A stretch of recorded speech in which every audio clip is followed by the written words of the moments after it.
आधी रात की वक्त हो और अकेले आप अपनी कार में एक सुनसान रोड पर कार चला रहे हैं। आपके आसपास में कोई नहीं है। आप उस सड़क पर एकमात्र अपना कार लेकर के दौड़े चलते जा रहे हैं और तभी आपके पीछे आपकी पिछली सीट पर कोई आपको आपके नाम से आवाज़ दे। और जब आप पलट करके देखें तो आप पर क्या रिएक्शन होगा, जबकि वो कार आपकी बिल्कुल खाली थी, आपके अलावा और उस कार में कोई सवार नहीं था। तो उस समय आप पर क्या बीती होगी। तो यही घटना प्रमोद के साथ में हुआ था। ये घटना प्रमोद के साथ में 2012 में हुआ था, जब वो लुधियाना से अपनी कार लेकर के निकले थे और उत्तराखंड के देहरादून की ओर जा रहे थे। तो नमस्कार, मैं हूँ राज और आप देख रहे हैं हाईवे 33। दोस्तों, ये कहानी हमें जो भेजे हैं उनका नाम है प्रमोद कुमार। प्रमोद कुमार उत्तराखंड के रहने वाले हैं और ड्राइवर हैं, कार चलाने वाला। तो क्या हुआ था इनके साथ उस रात में, क्या घटी थी घटना, ये सब जानने के लिए चलते हैं इनकी इस कहानी में। लेकिन दोस्तों, अगर आप मेरे चैनल पर पहली बार जुड़े हो और अभी तक मेरे चैनल को सब्सक्राइब नहीं किया है तो प्लीज़ कर लीजिए और साथ में बेल आइकन को ऑल पे करके दबाना ना भूलिएगा। तो शुरू करते हैं आज की कहानी। दोस्तों, मेरा नाम प्रमोद कुमार है। मैं उत्तराखंड के रहने वाला हूँ। मैं एक फैक्ट्री में काम करता था एज ए ड्राइवर। हमारी जो फैक्ट्री थी उसके मालिक दिल्ली के रहने वाले थे और मैं उस फैक्ट्री में विगत 2 सालों से काम कर रहा था ड्राइवर का। फैक्ट्री में बहुत सारे लोग काम करते थे, मशीनें लगी हुई थी और कभी कभी मशीन खराब भी हो जाया करती थी। तो उनके जो पुर्जे थे वो लुधियाना से आते थे। तो एक सुबह सुबह मशीन खराब हो गई थी। अब मुझे वो पुर्जा खोल करके दिया गया कि तुम जा कर के पंजाब चले जाओ, लुधियाना, और वहाँ पर ये पुर्जा बनवा करके ले आओ। मैं उस जगह पर बहुत बार गया था वैसे पुर्जा बनवाने के लिए। तो मालिकों को मेरे ऊपर भरोसा था और उन्होंने हमें रवाना कर दिया कार के साथ में। पुर्जा थोड़ा भारी था। अब मैं वो पुर्जा लेकर के पंजाब निकल पड़ा था। मैं उस पुर्जे को उस फैक्ट्री में दे दिया जहाँ पर ये बनना था, लेकिन उन्होंने कहा कि भाई आज पुर्जा नहीं मिल पाएगा, आप कल सुबह में आना 10 बजे के बाद में, तब हम कुछ कर पाएंगे। अब हमारी जो मशीन थी वो तो बंद थी। मैंने मालिकों से उस मालिक की बात करवाई। तो आपस में उनकी बातचीत होने के बाद में मेरे मालिक ने मुझे बताया कि तुम वहीं पर रुके रहना, ये देर रात तक पुर्जा तुम्हें दे देंगे और तुम पुर्जा लेकर के रात में ही वो वापस आ जाना, क्योंकि सुबह तक हमारी मशीन वो चालू हो जाएगी, नहीं तो मशीन बंद रहेगी। अब मुझे वहीं पर रुकना पड़ा। रात के करीब 9 बजे के आसपास में वो पुर्जा मुझे कंप्लीट मिला। अब फिर मैं उस पुर्जा को लोड करके अपने कार में अब मैं अपने शहर की तरफ निकल पड़ा। दिन भर का मैं परेशान था, इधर से उधर घूमता रहा, आराम करने को जरा भी नहीं मिला था। तबीयत थोड़ा सा ठीक भी नहीं लग रही थी, लेकिन मुझे हर हालत में सुबह तक उस फैक्ट्री में पहुंचना था, क्योंकि हमारी मशीनें बंद थी और जब तक वो पुर्जा नहीं जाता मशीन चालू नहीं होती। अब मुझे इस काम का बहुत प्रेशर था, मुझे हर हालत में सुबह तक पहुंचना ही था। अब मैं बीच रास्ते में खाना खाने के लिए भी रुका, कई बार चाय भी पिया क्योंकि थकावट मुझे महसूस हो रही थी। अब आधी रात से ऊपर का वक्त हो चुका था और मैं अब कार को अपना सड़क पर दौड़ाए जा रहा था। सड़कें अब बिल्कुल सुनसान हो गई थी। अब इक्का दुक्का ही सड़क पर कोई वाहन चलता हुआ दिखाई देता था, नहीं तो बिल्कुल सुन सपाटा पड़ी हुई थी। अब मैं भी अपनी कार को मिनिमम स्पीड पर रखा हुआ था। 60 से 70 की स्पीड में मैं चला रहा था गाड़ी। हालांकि सड़क बिल्कुल सुनी थी, सड़क पर कोई भी ट्रैफिक नहीं था। मैं चाहता तो तेज़ भी चला सकता था, लेकिन मुझे तेज़ नहीं चलाना था। मुझे तेज़ रात में चलाने पर डर लगता था, क्योंकि ना पता किधर से कोई आ जाए और फिर हमारी गाड़ी का एक्सीडेंट हो जाए, क्योंकि एक बार मेरे साथ में ऐसा हो चुका था। और तब से मैं तेज़ स्पीड पर गाड़ी नहीं चलाता था। खैर, मैं अब आगे की तरफ बढ़ता जा रहा था और अपने आप में मगन था। अब जो रास्ता था और सुन्नापन आ चुका था। आसपास में कोई बस्ती, कोई गांव, कुछ भी मुझे अब नज़र नहीं आ रहा था। हर तरफ अंधेरा ही अंधेरा नज़र आ रहा था। मेरी गाड़ी की जो हेडलाइट की रोशनी थी वो सड़क पर दूर तक चमकती हुई नज़र आती थी और उसी के सहारे मैं अपने गाड़ी को ड्राइव कर रहा था। और अचानक मुझे अपने गाड़ी के आगे एक जानवर ना जाने कहाँ से दौड़ता हुआ आ गया और मेरी गाड़ी के आगे आगे दौड़ने लगा, और वो भी 60 की स्पीड में। वो मेरी गाड़ी से आगे ही दौड़ रहा था। वो देखने में कुछ अलग ही जानवर जैसा लग रहा था। वो जैसे कोई जंगली भैंसा टाइप का हो, ऐसे ही काला कलूटा था, लेकिन वैसा जानवर मैंने कभी ऐसा देखा नहीं था। हमें उसको आगे देख करके अपनी गाड़ी की स्पीड कम कर लिया और हॉर्न बजाने लगा कि मेरी हॉर्न की आवाज़ सुन करके वो शायद सड़क से हट जाए, लेकिन वो तो सीधा मेरी गाड़ी के आगे दौड़ता ही चला जा रहा था, जैसे मेरी गाड़ी से वो रेस लगा रहा हो। अब मैं अपनी गाड़ी का स्पीड बहुत ही धीमा कर दिया ताकि वो जानवर इधर से उधर चले जाए, सड़क से उतर जाए और जंगल में निकल जाए, लेकिन ऐसा नहीं हो रहा था। वो अभी भी मेरी गाड़ी के आगे रोड पर दौड़ता हुआ चला जा रहा था। अब मुझे समझ में नहीं आ रहा था कि ऐसा ये क्यों कर रहा है। मैं अब गाड़ी का स्पीड कम कर लिया था। अब मेरी ध्यान उसी जानवर पर लगी हुई थी।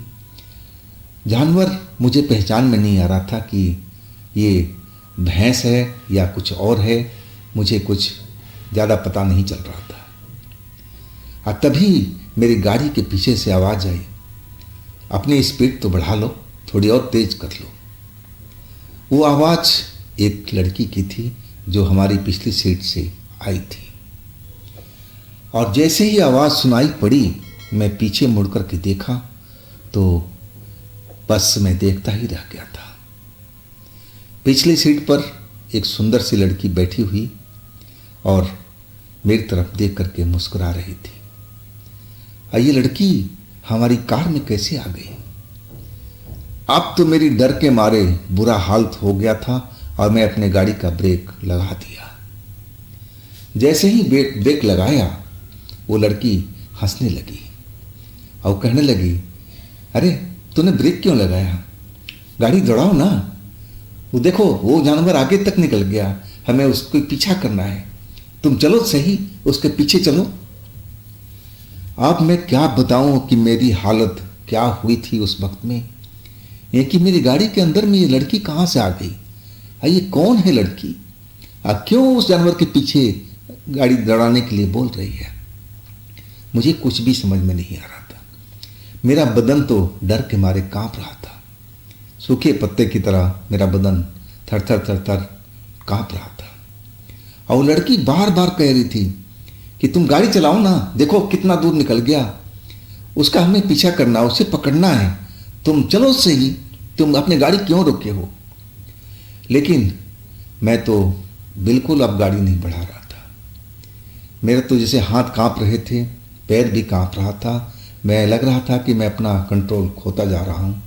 मेरे हाथ पांव बिल्कुल अब काम नहीं कर रहे थे। और तभी वो लड़की गुस्से में हो गई। और जैसे ही गुस्से में हुई, उसकी रंग रूप सब कुछ बदल चुका था। वो सुंदर लड़की एक राक्षस की तरह, राक्षसनी की तरह लगने लगी थी। एकदम काला कलूटा उसका रूप हो गया था और देखने में अति भयंकर मुझे दिखाई दे रही थी। और वो जो चीखना शुरू किया, उसकी आवाज़ इतनी कर्कश थी कि लग रहा था कि जैसे मेरे कान के पर्दे फट जाएंगे। अब तो ये इसका दूसरा रूप देख करके मैं और डर चुका था। अब मुझे समझते देर नहीं लगी कि ये सब कोई चुड़ैल है, कोई छलावा है। अब मैं डर से और कांप गया था। मेरे मुंह से निकला कि हे प्रभु मुझे बचा लो, हे प्रभु मुझे बचा लो। और वो जो पिछली सीट पर बैठी काली कलूटी वो औरत अब मुझे धमका रही थी। वो चीखती हुई कह रही थी कि उस जानवर के पीछा कर, उस जानवर के पीछा कर, नहीं तो तुझे मैं मार दूंगी। तो मेरी बात क्यों नहीं सुन रहा है? लेकिन मेरी जो हालत हुई पड़ी थी कि मैं कार कैसे चलाऊं। मेरा तो न हाथ काम कर रहा था, न पैर काम कर रहा था। तो ऐसी स्थिति में मैं कार कैसे ड्राइव करूं, खुद अपना जान को खतरे में क्यों डालूं। लेकिन अब तो ऐसी हालत हो गई थी कि बस पीछे में बैठी हुई है वो काली चुड़ैल और हमें कह रही थी कि कार दौड़ाओ और उस जानवर के पीछे चलो। कौन है भला वो जानवर, कौन है, क्यों पकड़ना चाहती है, मुझे कुछ मालूम नहीं चल रहा था। अब तो जैसे और वो गुस्से में आ चुकी थी और वो अपना हाथ बढ़ा करके अब मेरे बाल को पकड़ लिया। और जैसे ही बाल पकड़ा, जैसे लगा कि एकदम मेरा सर से ऊपर इतना तेज दर्द हुआ उठा था कि मैं आपको बता नहीं सकता। मेरी जान निकल गई थी। और उसी वक्त मैं बजरंग बली का नाम लिया, हे बजरंग बली आप मुझे बचाइए इस चुड़ैल से।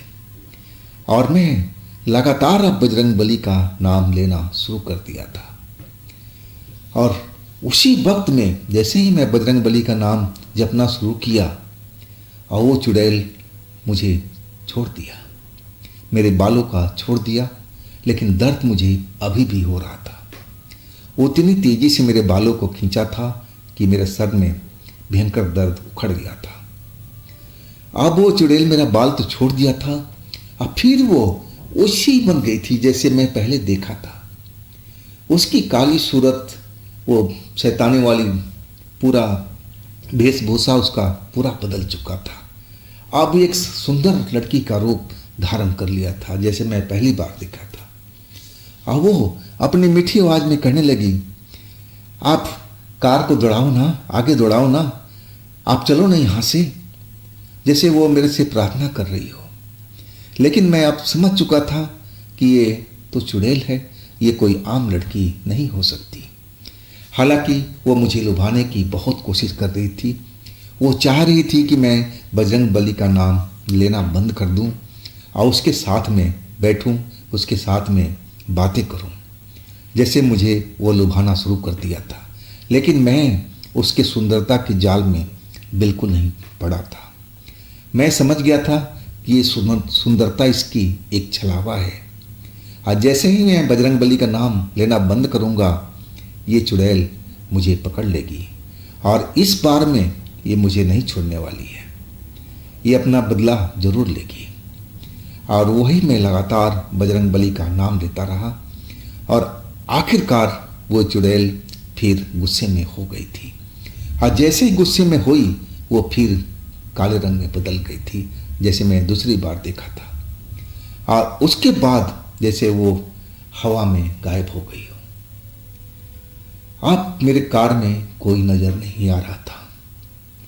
एक विचित्र सा गंध मेरे कार में फैला हुआ था। वैसा गंध मैंने कभी महसूस नहीं किया था। अब मेरे कार में कोई नहीं था, लेकिन मैं फिर भी डरा हुआ था। मेरे हाथ पैर अब भी काम नहीं कर रहे थे।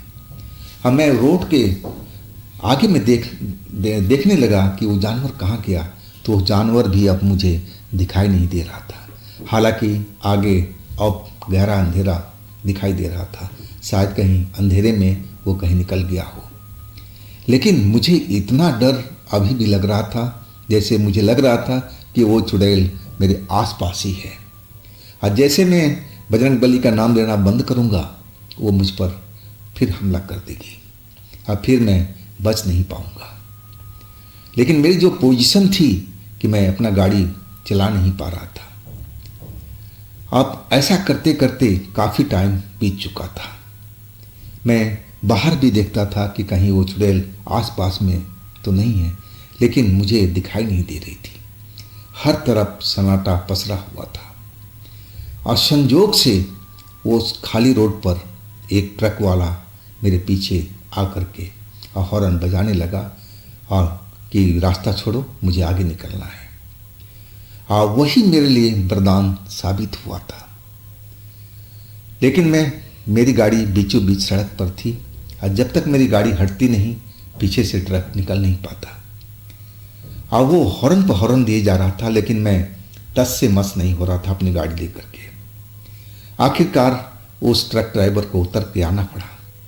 मेरे पास में आकर के थोड़ा नाराज तो जरूर हुआ, गुस्से में हुआ कि तुम बीच सड़क पर गाड़ी लगा करके, कार लगा करके सो रहे हो।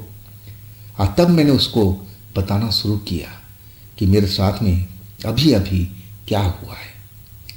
मेरी बात सुन करके वो ट्रक ड्राइवर हैरान था और डरा भी था। देखने में वो डरा हुआ लग रहा था। वो कहने लगा कि ठीक है, आप निकलो यहाँ से, फिर हम यहाँ पर क्यों रुके, आप अपनी गाड़ी आगे बढ़ाओ और मैं अपना ट्रक आपके पीछे लगाता हूँ।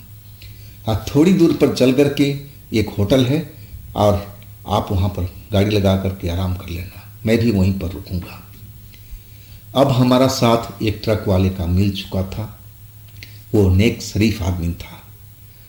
और वो मैं जब अपने आप को बिल्कुल रेडी कर लिया कि मैं अब गाड़ी चला सकता हूँ, मेरी साहस थोड़ा बढ़ा, तो मैं अपनी कार लेकर के निकला। और वो मेरे पीछे पीछे तक उस होटल तक, उस ढाबा तक चलता रहा था। जब मैं उस ढाबे पर पहुँच गया, अपने आप को सुरक्षित महसूस करने लगा, तब मेरी जान में जान आई। और वो ट्रक वाला भी उस ढाबे पर रुका था। अब फिर हम दोनों उतर करके फिर बातचीत करने लगे थे, चाय पीते हुए।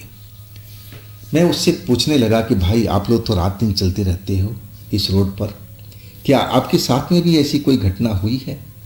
तो वो बिल्कुल मना करने लगा कि नहीं भाई, मेरे साथ में तो कभी नहीं हुई है, लेकिन मैं सुना ज़रूर हूँ कि इस रोड पर ऐसी कभी कभी घटना सुनने में आती है, लेकिन जैसे आप बता रहे हो ना, इस तरह का नहीं, वो घटना कुछ अलग ही थी। और फिर वो कहने लगा कि हाँ, वो छलावा ही है जो अपना रूप बदल लेती है, कभी किस रूप में, कभी किस रूप में। वो तो भला हो कि आपने बजरंगबली का नाम लेना शुरू कर दिया था, और नहीं तो आपकी जान का भी खतरा हो सकता था।